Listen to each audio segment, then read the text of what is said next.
மாயா, இந்த ட்ரெயினே இப்பதாண்டி வந்திருக்கு. நம்ம ட்ரெயின் இன்னும் எவ்வளவு நேரம் ஆகுமோ தெரியல. ஒழுங்கா கோயம்பேடு போய் பஸ்லயே போயிருக்கலாம். ச்சே. ஏய், பஸ்ல போறத விட ட்ரெயின்ல போறது எவ்வளவு ஜாலியா இருக்கும் தெரியுமா? உனக்கெல்லாம் அதோட அருமையே தெரியாது.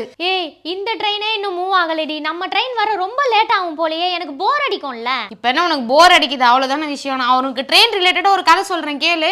சொல்லு. சைனால ஒருத்தன் ட்ரெயின் டிராவல் பண்ணி அதுக்காக கின்னஸ் ரெக்கார்டு வாங்கியிருக்கான் தெரியுமா? என்னது, ட்ரெயின்ல டிராவல் பண்ணி கின்னஸ் சாதனை படைச்சாரா? என்னடி சொல்ற? ஒண்ணுமே புரியலையே. ஒரு நாள் ஃபுல்லா அந்த ட்ரெயின்ல டிராவல் பண்ணி அதுக்காக கின்னஸ் ரெக்கார்டு அவனுக்கு கொடுத்துருக்காங்கடி. சரி, அவர் அப்படி எவ்வளவு தூரம் தான் டிராவல் பண்ணாரு? 5887 கிலோமீட்டர் ட்ரெயின்லயே டிராவல் பண்ணி போயிருக்கான் தெரியுமா? இதெல்லாம் பாசிபிளே இல்ல. எப்படி போக முடியும்? அவர் ஒரே ட்ரெயின்ல போலடி, மாறி மாறி ஏறி அதை வீடியோ எடுத்து அதை சப்மிட் பண்ணி தான் இந்த ரெக்கார்டே வாங்கியிருக்காரு. பரவாயில்ல, வித்தியாசமா யோசிச்சிருக்காருல்ல. எதனால இப்படி பண்ணிருப்பாரு?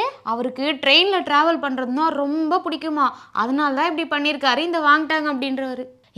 அவர் கின்னஸ் சாதனை படைச்சதுனால எவ்வளவு சந்தோஷமா ஃபீல் பண்ணிருப்பார்ல. ஆமாடி, அவர் ரொம்ப சந்தோஷப்படுறாரு. சாதனைகள் வரும் போகும், ஆனா ட்ரெயின் மேல இருக்க காதல் எனக்கு என்னைக்குமே குறையாதுன்னு ரொம்ப ஜாலியா சொல்லியிருக்காருடி. மாயா, நீ கதையும் சொல்லி முடிச்சுட்ட. இன்னும் இந்த ட்ரெயினே மூவ் ஆகலடி. நம்ம ட்ரெயின் எவ்வளவு நேரம் ஆக போதோ தெரியல. சரி, இன்னொரு கதை எதனா இருந்தா சொல்லு. எப்ப நான் கதை சொன்னாலும் நீ ரொம்ப டென்ஷன் ஆவியே. இப்ப வாலண்டரியா வந்து கதை கேட்குற, சரியில்லையே. ஒரு சில சமயத்துல அப்படிதான். சரி சொல்லு பாரு, வேற என்ன கதை? சரி, இது பாப்போம்.